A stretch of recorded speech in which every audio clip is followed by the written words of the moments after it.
Hi friends, പുതിയൊരു വീഡിയോയിലേക്ക് സ്വാഗതം. ഇവിടെ ഒരു വാട്ടർ ലൈൻ പൈപ്പ് പൊട്ടിയിട്ടുണ്ട്. മണ്ണിനടിയിൽ കൂടി പോകുന്ന പൈപ്പാണ്. അപ്പോൾ ഇത്തരത്തിലൊരു പൈപ്പ് പൊട്ടിക്കഴിഞ്ഞാൽ അത് വളരെ സിമ്പിളായിട്ട് തന്നെ എങ്ങനെ ഒട്ടിച്ചെടുക്കാം എന്നുള്ളതാണ് ഈ ഒരു വീഡിയോയിൽ കാണിക്കുന്നത്. അപ്പോൾ വീഡിയോ സ്കിപ്പ് ചെയ്യാതെ മുഴുവനായിട്ടും കാണാൻ ശ്രമിക്കണം. അതുപോലെ വീഡിയോ ഇഷ്ടപ്പെട്ട് കഴിഞ്ഞാൽ ഒരു ലൈക്ക് അടിക്കുന്ന കാര്യം മറന്നു പോകരുത്.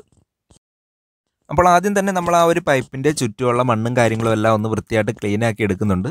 അതായത് നമുക്ക് ഈ ഒരു പൈപ്പ് ഒട്ടിച്ചെടുക്കാനായിട്ട് അവിടെ മണ്ണൊന്നും കാണരുത്, കുറച്ചൊന്ന് ഗ്യാപ്പ് ആക്കി എടുക്കുന്നുണ്ട്.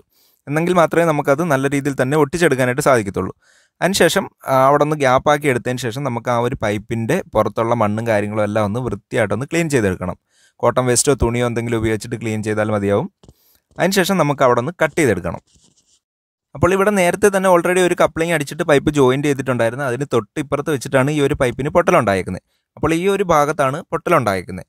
അപ്പോൾ ഇപ്പോൾ നമ്മൾ കട്ട് ചെയ്യുമ്പോൾ ആ ഒരു കപ്ലിംഗ് ഉൾപ്പെടെയാണ് നമ്മൾ കട്ട് ചെയ്ത് മാറ്റുന്നത്. ഇനി നമുക്ക് ആ ഒരു കപ്ലിങ്ങിൻ്റെ ആവശ്യം അവിടെ ഇല്ല. നമ്മളിനി സെപ്പറേറ്റ് അവിടെ കപ്ലിംഗ് അടിച്ചിടുകയാണ് ചെയ്യുന്നത്. അപ്പോൾ ഈ ഒരു കപ്ലിംഗ് ഉൾപ്പെടെയാണ് നമ്മൾ കട്ട് ചെയ്ത് മാറ്റുന്നത്. അപ്പോൾ പൊട്ടലുണ്ടായേക്കുന്നതിൽ നിന്നും കുറച്ച് മുന്നോട്ട് വെച്ചിട്ടാണ് നമ്മളിപ്പോൾ രണ്ട് സൈഡും കട്ട് ചെയ്യുന്നത്. അപ്പോൾ ഇങ്ങനെ കട്ട് ചെയ്ത് മാറ്റുമ്പോൾ ശ്രദ്ധിക്കണം, പൈപ്പിന് കൂടുതൽ മുന്നോട്ട് പൊട്ടലുണ്ടോ എന്നുള്ളത് നോക്കിയിട്ട് വേണം കട്ട് ചെയ്യാൻ. അപ്പോൾ ഇവിടെ കുറച്ച് ഭാഗത്ത് മാത്രമേ പൊട്ടലുണ്ടായിട്ടുള്ളൂ. അപ്പോൾ അതിന് കുറച്ച് മുന്നോട്ട് വെച്ചിട്ടാണ് നമ്മളിവിടെ കട്ട് ചെയ്ത് മാറ്റുന്നത്. അപ്പോൾ നമ്മളിവിടെ രണ്ടാമതൊരു പീസ് പൈപ്പിട്ട് ഒട്ടിക്കുകയാണ് ചെയ്യുന്നത്. അപ്പോൾ അതിനുള്ള കുറച്ച് ഗ്യാപ്പ് കിട്ടാൻ വേണ്ടിയിട്ട് നമ്മൾ ആ ഒരു പൈപ്പിനെ കുറച്ചുകൂടി ഒന്ന് കട്ട് ചെയ്ത് മാറ്റുന്നുണ്ട്. അതിനുശേഷം നമുക്കിവിടെ 3/4 ഇഞ്ച് പൈപ്പാണ് പൊട്ടിയേക്കുന്നത്. അപ്പോൾ അതേ അളവിലുള്ള 3/4 ഇഞ്ച് പൈപ്പ് വേണം നമ്മൾ രണ്ടാമത് ഒട്ടിക്കാനായിട്ട് എടുക്കാൻ. അപ്പോൾ ഞാനിവിടെ ഒരു പീസ് പൈപ്പ് എടുത്തിട്ടുണ്ട്. അപ്പോൾ രണ്ട് സൈഡിലും കുറച്ച് കപ്ലിംഗ് അടിച്ചിട്ട് കയറി കിടക്കാൻ വേണ്ടിയിട്ടുള്ള നീളത്തിനാണ് ഞാൻ ഒരു പൈപ്പ് മുറിച്ചെടുത്തേക്കുന്നത്.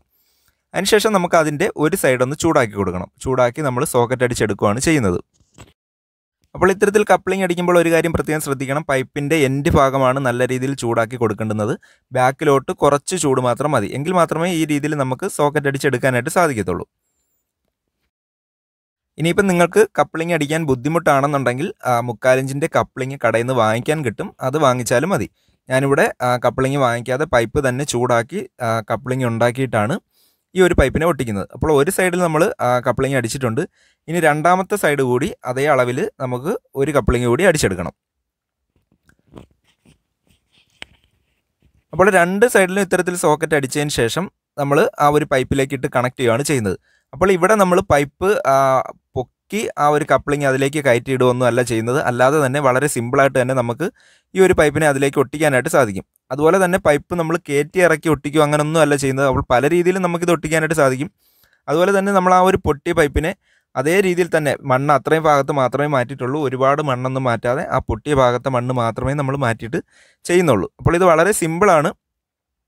അപ്പോൾ ഇതുപോലെ PVC പൈപ്പ് പൊട്ടുന്ന സമയത്ത് ഒരു പ്ലംബറൊന്നും പെട്ടെന്ന് കിട്ടിയില്ല എന്നുണ്ടെങ്കിൽ നിങ്ങൾക്ക് തന്നെ വളരെ പെട്ടെന്ന് തന്നെ ഈ രീതിയിൽ ഒട്ടിച്ചെടുക്കാവുന്നതേ ഉള്ളൂ. അതുപോലെ തന്നെ നമ്മൾ ആ ഒരു കപ്ലിംഗ് അടിച്ചതിൻ്റെ എൻഡ് ഭാഗമൊക്കെ ഒന്ന് കട്ട് ചെയ്തൊന്ന് വൃത്തിയാക്കി എടുക്കുന്നുണ്ട്. അത് വേണമെങ്കിൽ ചെയ്താൽ മതി. ഞാനിപ്പോൾ അതിൻ്റെ ആ ഒരു കുറച്ച് ഉരുകാൻ തുടങ്ങിയ ആ ഒരു ഭാഗമൊക്കെ ഒന്ന് കട്ട് ചെയ്ത് ഒഴിവാക്കുന്നുണ്ട്. അതിനുശേഷം നമ്മൾ ആ സോൾവെൻ്റ് എപ്പോഴും റെഡിയാക്കി അടുത്ത് തന്നെ വെച്ചേക്കണം. അടുത്ത് തന്നെ വെച്ചിരുന്നിട്ട് ശേഷമാണ് നമ്മളിത് ചെയ്യുന്നത്. അപ്പോൾ അവിടെ വെള്ളം ഉണ്ടെന്നുണ്ടെങ്കിൽ അതൊന്ന് ക്ലീനാക്കി എടുക്കണം. വെള്ളം ഇരുന്ന് കഴിഞ്ഞാൽ നമുക്ക് ആ ഒരു സോൾവെൻറ്റ് കറക്റ്റായിട്ട് പൈപ്പിൽ ഒട്ടത്തില്ല. അപ്പം വെള്ളത്തിൻ്റെ അംശമൊന്നും പൈപ്പിൽ കാണരുത്. അതിനുശേഷം ആ ഒരു പൈപ്പിൻ്റെ സെൻറ്റർ ഭാഗം കൂടി നമ്മളൊന്ന് ചൂടാക്കി എടുക്കുന്നുണ്ട്. അപ്പോൾ ഇത് വളരെ സിമ്പിളാണ്. നമുക്ക് പൈപ്പ് ഒരുപാട് തോണ്ടിയെടുക്കാതെ തന്നെ നമുക്ക് ഈ രീതിയിൽ ഒട്ടിച്ചെടുക്കാവുന്നേ ഉള്ളൂ. അപ്പോൾ പീസ് പൈപ്പിൻ്റെ രണ്ട് സൈഡും കപ്ലിംഗ് അടിച്ചതിന് ശേഷം സെൻറ്റർ ഭാഗം ചൂടാക്കുന്നതിന് മുമ്പിട്ടായിട്ട് സോൾവെൻ്റ് എല്ലാം തുറന്ന് അടുത്ത് റെഡിയാക്കി വെച്ചേക്കണം. അതിനുശേഷം പൈപ്പിൻ്റെ രണ്ട് എൻഡിലും സോൾവെൻറ്റ് നല്ല രീതിയിൽ തന്നെ തേച്ച് കൊടുക്കണം. അതായത് നമ്മൾ ആ ഒരു കപ്ലിംഗ് അടിച്ച രണ്ട് സൈഡിലും അതുപോലെ നമ്മൾ കട്ട് ചെയ്ത പൈപ്പിൻ്റെ രണ്ട് സൈഡിലും സോൾവെൻറ്റ് നല്ല രീതിയിൽ തന്നെ അപ്ലൈ ചെയ്ത് കൊടുക്കണം. അതിനുശേഷം നമ്മൾ ഒരു സൈഡൊന്ന് ഇത്തരത്തിലൊന്ന് കയറ്റിയിട്ടതിന് ശേഷം ഇതുപോലെ വളരെ സിമ്പിളായിട്ട് തന്നെ നമുക്ക് രണ്ടാമത്തെ സൈഡും ഇതുപോലെ കയറ്റിയിട്ട് കണക്ട് ചെയ്യാനായിട്ട് സാധിക്കും. പൈപ്പ് പൊക്കി ഇടുകയോ ഒന്നും ആവശ്യമില്ല. നമ്മൾ അത്രയും ഭാഗത്ത് മാത്രമേ മണ്ണെടുത്തിട്ടുള്ളൂ. ഈ രീതിയിൽ പൈപ്പിൻ്റെ സെൻറ്റർ ഭാഗം കൂടി ഒന്ന് ചൂടാക്കി കഴിഞ്ഞാൽ വളരെ സിമ്പിളായിട്ട് തന്നെ നമുക്ക് ഈ രീതിയിൽ ഇത് ഒട്ടിച്ചെടുക്കാവുന്നേ ഉള്ളൂ. സെൻറ്റർ ഭാഗം ചൂടാക്കുമ്പോൾ ഓവറായിട്ട് ചൂടാക്കേണ്ട, ഒരു മീഡിയം പരുവത്തിന് മാത്രം ജസ്റ്റ് ഒന്ന് ചൂടാക്കി കൊടുത്താൽ മതിയാവും. ഇവിടെ 3/4 ഇഞ്ചിൻ്റെ പൈപ്പാണ് പൊട്ടിയേക്കുന്നത്. അപ്പോൾ 3/4 ഇഞ്ചിൻ്റെ പീസ് പൈപ്പ് എടുത്തിട്ടാണ് ഇതുപോലെ സോക്കറ്റ് അടിച്ചിട്ടേക്കുന്നത്. 1 ഇഞ്ച് പൈപ്പാണെന്നുണ്ടെങ്കിൽ 1 ഇഞ്ച് പൈപ്പിൻ്റെ പീസ് എടുത്തിട്ടാണ് ഈ രീതിയിൽ സോക്കറ്റ് അടിച്ച് ഒട്ടിക്കേണ്ടത്. അപ്പോൾ PVC പൈപ്പ് പൊട്ടിക്കഴിഞ്ഞാൽ വളരെ സിമ്പിളായിട്ട് തന്നെ നമുക്ക് ഈ രീതിയിൽ ഒട്ടിച്ചെടുക്കാവുന്നേ ഉള്ളൂ. വളരെ സിമ്പിളാണ്. അപ്പോൾ ഓക്കെ ഫ്രണ്ട്സ്, ഈ ഒരു ചെറിയ വീഡിയോ നിങ്ങൾക്ക് ഏതെങ്കിലും രീതിയിൽ ഉപകാരപ്പെട്ടെങ്കിൽ തീർച്ചയായിട്ടും ലൈക്ക് ചെയ്യണം. അതുപോലെ മറ്റ് സുഹൃത്തുക്കളിലേക്ക് ഷെയർ ചെയ്ത് കൊടുക്കണം. ചാനൽ സബ്സ്ക്രൈബ് ചെയ്യാതെയാണ് കാണുന്നതെങ്കിൽ തീർച്ചയായിട്ടും സബ്സ്ക്രൈബ് ചെയ്യാൻ വേണം. അപ്പോൾ ഈ ഒരു ചെറിയ വീഡിയോയുടെ വൈൻഡപ്പ് ചെയ്യാണ്. Thank you for watching.